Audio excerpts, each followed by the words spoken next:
নমস্কার, ডক্টর সুপর্ণা ব্যানার্জি বলছি। আমি ইনফার্টিলিটি স্পেশালিস্ট অ্যান্ড গাইনোকোলজিস্ট।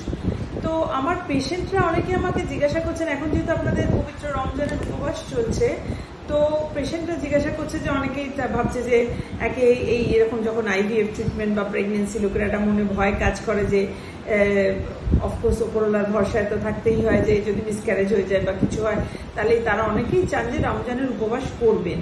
তো তাদের সম্বন্ধে কিছু কথা আমি বলতে চাই যে দেখো, প্রেগনেন্সিতে বডিতে অনেক ফিজিওলজিক্যাল চেঞ্জেস হয়।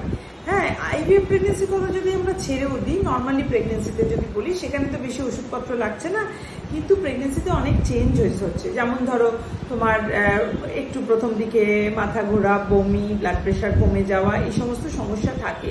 তো এখন এই অবস্থায় যদি আবার উপবাস করো, তাতে মুশকিল হচ্ছে যে ডিহাইড্রেশনের চান্সটা আরো বাড়ে। অনেকক্ষণ যদি উপবাস রাখা হয়, তাহলে স্টামাকে অ্যাসিডিটি তো এমনিই বেশি হচ্ছে, যার জন্য আমরা পেশেন্টদের অ্যান্টাসিড বা অ্যাসিড প্রোডাকশন বন্ধ করার মতো কিছু ট্যাবলেট ওষুধও খেতে বলি। তো সেই ক্ষেত্রে যদি অনেকক্ষণ কেউ উপবাস রাখে, তো ন্যাচারালি তার অ্যাসিডিটির চান্স বাড়বে। যদি বমি করতে থাকে কেউ, তাহলে তার ডিহাইড্রেশন আরও বাড়বে।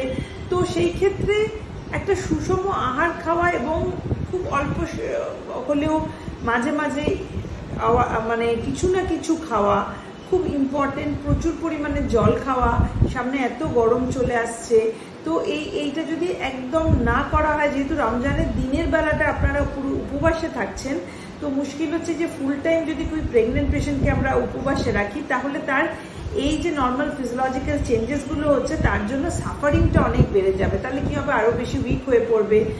মা যদি উইক হয়ে পড়ে, যার ব্লাড প্রেশার এমনিতেই প্রেগনেন্সির জন্য ড্রপ করছে, তার মধ্যে সে যদি আরও জল না খায়, তার যদি সাথে বমি হয়, অ্যাসিডিটি হচ্ছে, তার জন্য খেতে পারছেন, তাহলে আননেসেসারি তার শরীর খারাপ হবে। এবং তার কি করতে হবে, যে তার জলের অভাবে ডিহাইড্রেশন হতে পারে, তার থেকে ইউরিন ইনফেকশনের চান্সেস বেড়ে যাচ্ছে। তো এরকম মাল্টিপল প্রবলেম, যেগুলো নর্মাল ফিজিওলজিক্যাল চেঞ্জেসের জন্য একটু আধটু হয়েই থাকে, সেটা এক্সাজারেট করে যায়।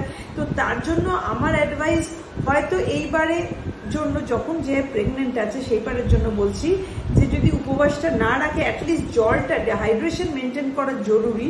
সেজন্য নির্জল উপবাসটা হয়তো দিনের পর দিন ঠিক হবে না। তো সেই জন্য পরের বছর, আগের বছর অনেক সময় আছে যে সময় আবার রাখতে পারবে এই উপবাস, কিন্তু যখন প্রেগনেন্সি চলছে তখন রাখাটা খুব বুদ্ধিমানের কাজ নয়।